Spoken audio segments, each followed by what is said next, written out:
আসসালামু আলাইকুম। প্রিয় দর্শক,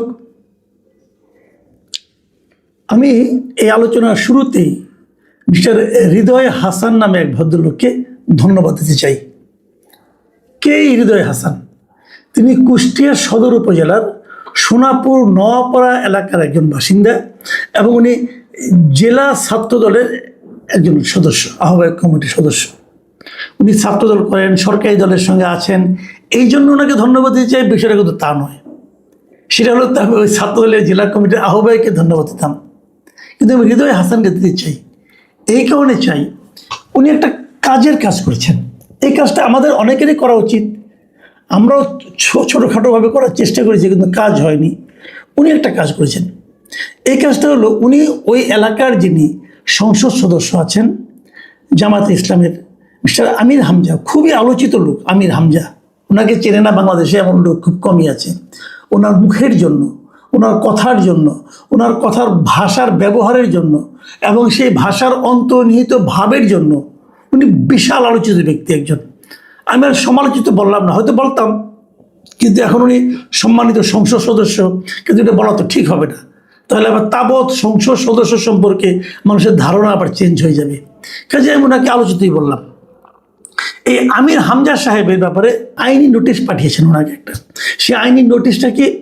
সেই আইনি নোটিশটা হলো, আমির হামজা সাহেব একটা কথা বলেছিলেন, একটা সুইপিং কমেন্টের মতো কিছু কথা বলেছিলেন। সেই কথা বলার মাধ্যমে ওনার মনে কিন্তু সন্দেহ হয়েছে এবং সেই জন্য উনি এটাকে ক্লিয়ার করতে বলেছেন। কি বলেছিলেন আমির হামজা সাহেব? তিনি বলেছিলেন, গত 26শে ফেব্রুয়ারি কুষ্টিয়া শহরে একটা ইফতার মাহফিলে বক্তৃতাকালে আমির হামজা সাহেব বলেছিলেন, আমি কোট আনকোট বলছি, প্রায় সব মিলিয়ে শুধু মেডিকেল কলেজের জন্য 50 কোটি টাকার উপরে অফার হয়েছে এই 3 দিনে।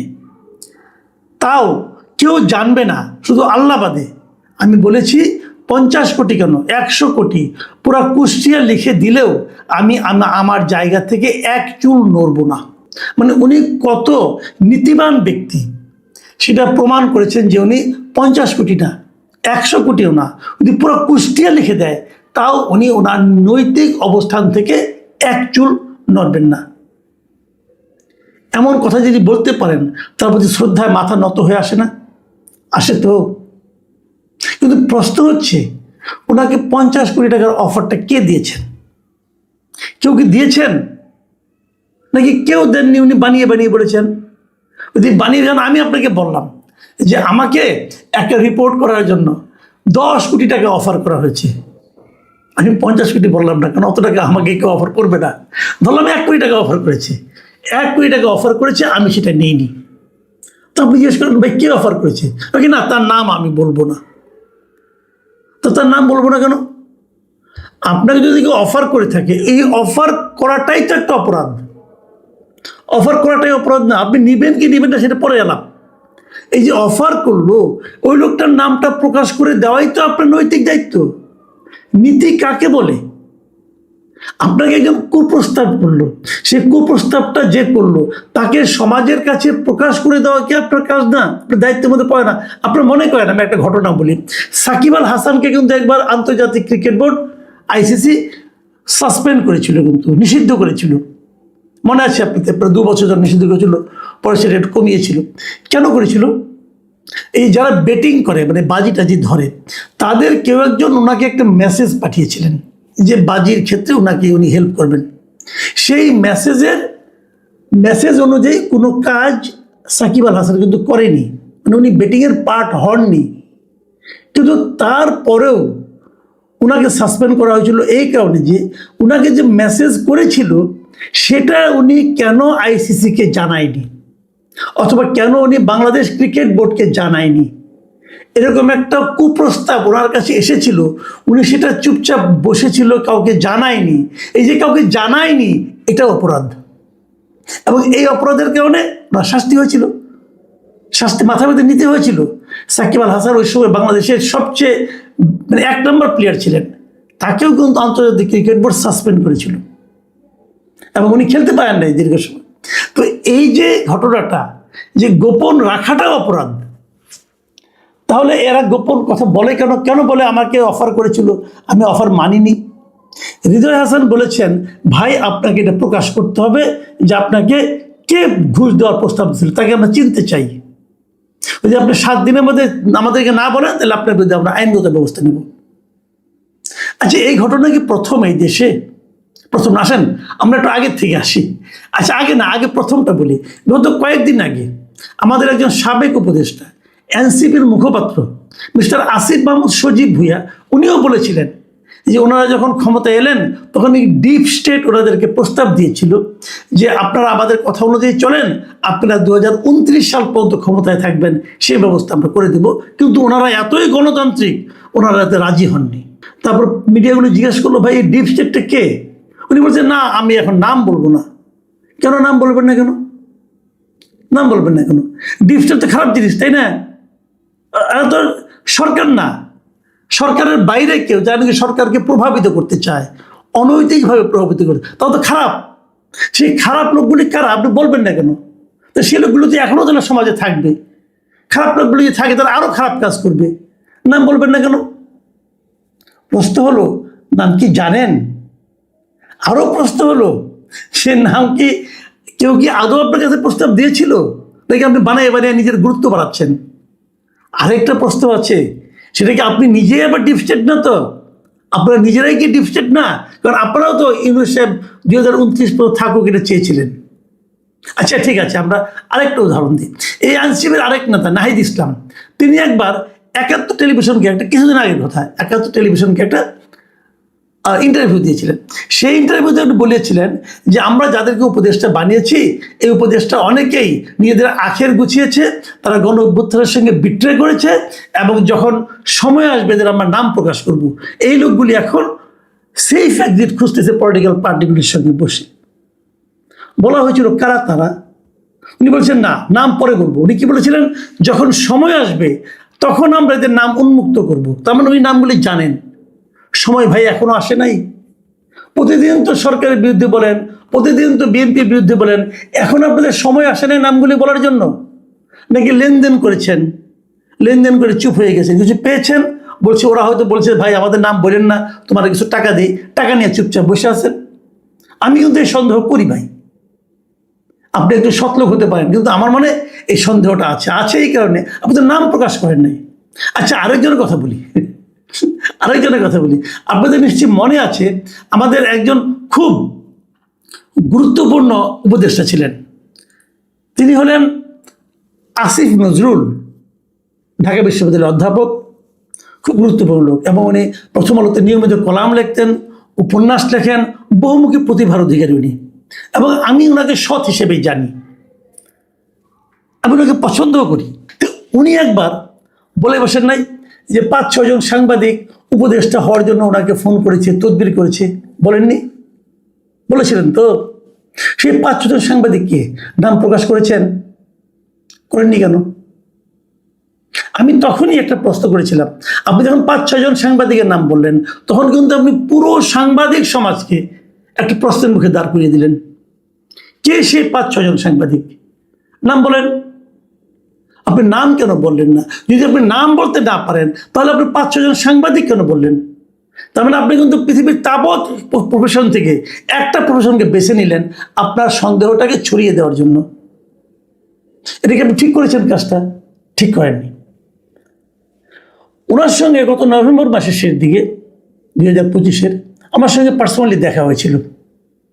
ওই সশস্ত্র বাহিনী দিবসের একটা অনুষ্ঠানে আমি গিয়েছিলাম, ওখানে ওনার সঙ্গে দেখা। আমি ওনাকে কিছু জিজ্ঞাসা করিনি, উনি নিজেই আমাকে বলেছিলেন যে আপনি যেটা করে, আমি যে ওনাকে প্রতিবাদ করেছিলাম যে জিনিসটা নিয়ে, উনি বলেছিলেন, ব্যাখ্যা দেওয়ার জন্য বলেছেন যে ওই 5-6 জন সাংবাদিকের মধ্যে আপনি নেই। তো আমি হাসলাম, হেসে বললাম যে আমি যে নেই এটা তো আমাকে বলার কোনো দরকার নাই, কারণ আমি নিজেই তো জানি আমি নেই। আমি তো নিজেই জানি যে আমি নেই, তো আমি নেই এটা তো আমাকে ইনফর্ম করার কোনো দরকার নেই রে ভাই। কিন্তু কারা তারা বলেন? উনি যখন বললেন, যখন আমি ক্ষমতা থেকে নামবো তখন আমি এটাই বলবো। উনি ক্ষমতা থেকে নেমেছেন আজকে প্রায় 1.5 মাসের বেশি হয়ে গেছে। বলেছেন, আমি চ্যালেঞ্জ দিয়ে বললাম উনি বলতে পারবেন না। আমি চ্যালেঞ্জ দিচ্ছি, উনি বলতে পারবেন না। আমি কিন্তু মনে করি কেউ কেউ ওনাকে ফোন করতে পারেন, আমি কিন্তু এটা অস্বীকার করি না। আমি ওই যে আসিফ মাহমুদের মতো বায়বীয় ডায়লগ মারছি উনি, এটা আমি বলছি না। আমি বলছি হয়তো বলতেও পারেন, দুইজন সাংবাদিক আগে বলতেও পারেন, আমি জানি না, তবে হতেও পারে। তো নামগুলি বলতে ওনার সমস্যাটা কোথায়? ভয় পাচ্ছেন? এখন আপনার নামগুলি বলা উচিত। 1.5 মাস তো হয়ে গেছে, বলেন, আমরা অপেক্ষা করছি। নাকি 20 বছর পরে মৃত্যুর আগে আপনি বলবেন? তখন তো বললেও যা, না বললেও তা। আমাদের ওই লোকগুলোকে চিনতে হবে, সে লোভী সাংবাদিকদেরকে আমরা চিনতে চাই। এই চেনার অধিকার আমার আছে। এখন তো আমি যে কোনো সিনিয়র সাংবাদিক দেখলে সন্দেহ করি। তো এই যে সকলকে আমি সন্দেহ করছি, এবং সন্দেহ করে কিন্তু আমি অন্যায় করছি।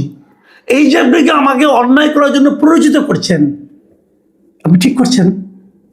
আমি আশা করবো আসিফ নজরুল সাহেব খুব শিগগিরই সে 5-6 জন সাংবাদিকের নাম বলবেন, এবং কে ওনাকে কিভাবে করেছেন ফোন এটা বলবেন, এটা আমি জানতে চাই। আচ্ছা, আমি আরেকটা ঘটনা বলি আপনাদেরকে। এইগুলো হয়ে গেল রাজনীতিবিদ অথবা উপদেষ্টা ছিল। আমি একজন আমলার কথা বলি, এটা বলে এই আলোচনাটা শেষ করব। এই আমলার নাম কি? এই আমলার নাম ABM আব্দুস সাত্তার।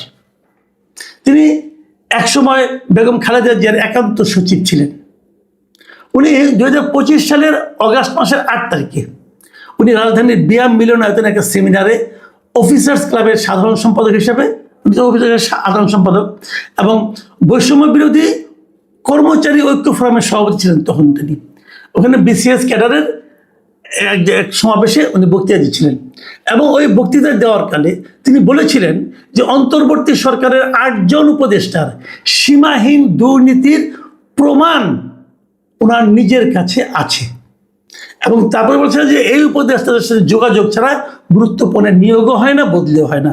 তার মানে 8 জন উপদেষ্টার সীমাহীন দুর্নীতির প্রমাণ, তথ্য প্রমাণ ওনার কাছে আছে। আমি তখনই বলেছিলাম, মিস্টার সাত্তার, এই তথ্য প্রমাণগুলি প্রকাশ করেন। প্রকাশ করেন না উনি। আমি তখনই সন্দেহ প্রকাশ করেছিলাম যে কেন প্রকাশ করলেন না? হয় ধমক খেয়েছেন অথবা মাল খেয়েছেন, তাহলে প্রকাশ করবেন না কেন? কোনটা কারণ? আপনি কেন, আপনি যখন অভিযোগটা করলেন তখন তো আপনি তাবৎ উপদেষ্টাদের ব্যাপারে কিন্তু একটা সন্দেহ ছড়াই দিলেন। কোন 8 জন? কোন 8 জন? আমরা কেউ যাই না। কোন 8 জন? কোন 8 জন বলেন? আচ্ছা ঠিক আছে, তখন ভয় পেয়েছেন, তখন অন্তর্বর্তীকালীন সরকার ছিল। এখন তো অন্তর্বর্তীকালীন সরকার নাই, এবং এখন আপনি খুব পাওয়ারফুল। তখন আপনি সাবেক সচিব ছিলেন, এখন আপনাকে এনে চুক্তিভিত্তিক নিয়োগ দেওয়া হয়েছে, এবং আপনি এখন প্রধানমন্ত্রীর মুখ্য সচিব। মানে এখন বিরাট পোস্ট, কিন্তু মানে তাবৎ সচিবদের মধ্যে খুব পাওয়ারফুল সচিব উনি, প্রধানমন্ত্রীর মুখ্য সচিব উনি। রেগুলার পোস্ট একটা, তাই না? আপনি প্রধানমন্ত্রীর মুখ্য সচিব হয়েছেন, এখন আপনি 8 জনের নাম বলেন না কেন? এখন আপনি 8 জনের ব্যাপারে যে তথ্য প্রমাণ আপনার কাছে ছিল সেটা প্রকাশ করেন না কেন? অথবা ব্যবস্থা নেন না কেন? নাকি তখন মাল বেশি খেয়েছিলেন এই জন্য এখন ওগুলি ভুলে গেছেন? আপনি ভুলে গেছেন, আমি তো ভুলি নাই ভাই, এই জাতি তো ভুলে নাই। আমাদের কাছে আপনি একজন সন্দেহজনক ব্যক্তি। আমি জানো তারেক রহমানকে বলছি, আপনি এমন একজন লোককে আপনার মুখ্য সচিব বানিয়েছেন যিনি আমার কাছে সন্দেহজনক ব্যক্তি। উনি আমার কাছে প্রমাণ আছে এটা বলে একটা সিচুয়েশন ক্রিয়েট করে নিজের গুরুত্ব বাড়িয়ে কি করেছেন আমি বলতে পারবো না, কিন্তু উনি এখন আপনার মুখ্য সচিব হয়েছেন। আপনাকে উনি সব কিছুতে পরামর্শ দেন, আপনার কাজকর্ম করে দেন। এত পাওয়ারফুল একজন ব্যক্তি আপনি তাকে বানিয়েছেন, তার অতীত তো এইটা, তার অতীত তো এইটা। সে মানুষকে ওই যে কইয়া দেবো, কিন্তু এই একটা কথা আছে না, কইয়া দেবো, আমি সব জানি, কইয়া দেবো। এই কইয়া দেবো বলে বলে বলে বলে সে বিভিন্ন জনের কাছে সুযোগ সুবিধা নেয়। আপনি তো ওই লাইনের লোক রে ভাই, বলেন, নাম বলেন। আমরা একটা আধুনিক সমাজে বসবাস করতে চাই। আমরা এই হুমকি, আতঙ্ক, বলে দেবো কিন্তু, সব জানি কিন্তু, আমাকে এটা দেও, নাহলে কিন্তু তোমার খবর আছে, এই যে বলার প্র্যাকটিস, এই সময় থেকে আমরা বেরিয়ে আসতে চাই। এবং সরকারের গুরুত্বপূর্ণ ব্যক্তি যদি এই সমস্ত কাজে লিপ্ত থাকেন, তাহলে সেই সরকারের কর্মদক্ষতা নিয়েও কিন্তু আমাদের মনে একটা সন্দেহ জাগতে পারে। আমি তারেক রহমান সাহেবকে অনুরোধ করব, সাত্তার সাহেবকে ডেকে জিজ্ঞাসা করেন ওই 8 জনকে, তথ্য প্রমাণগুলো আপনার কাছ থেকে নেন, নিয়ে ওই 8 জনের বিরুদ্ধে অ্যাকশন নেন। কারণ ওই 8 জন লোক জনগণের সঙ্গে প্রতারণা করেছে, জনগণের কাছ থেকে দায়িত্ব নিয়ে তারা অন্যায় করেছে, চুরি করেছে, দুর্নীতি করেছে। তাদেরকে ধরা উচিত, তাদের চেহারা উন্মোচিত করা উচিত। আর যদি সাত্তার সাহেব এগুলো দিতে না পারেন, তাহলে সাত্তার সাহেবের বিরুদ্ধে অ্যাকশন নেন। এবং কেবল সাত্তার সাহেব, আমি এই যাদের যাদের নাম বললাম, আসিফ নজরুল, আসিফ মাহমুদ, সজীব ভুইয়া, নাহিদ ইসলাম এবং মিস্টার আমির হামজা, এদের প্রত্যেকের কাছে আমার দাবি, আপনারা যা জানেন কিন্তু বলতে চান না, কইয়া দেবো কইতেছেন, ফলে বলতেছেন আমি কিন্তু কইয়া দেবো ভাই, কইয়া দেন। কইয়া না দিলে আপনারা এক একজন অপরাধী, আপনি এক একজন ব্ল্যাকমেলার হিসেবে আমাদের কাছে চিহ্নিত হবেন। সবার বিরুদ্ধে আইনগত ব্যবস্থা নেওয়া উচিত বলে মনে করি। প্রিয় দর্শক, এখন এ পর্যন্তই। আল্লাহ হাফেজ।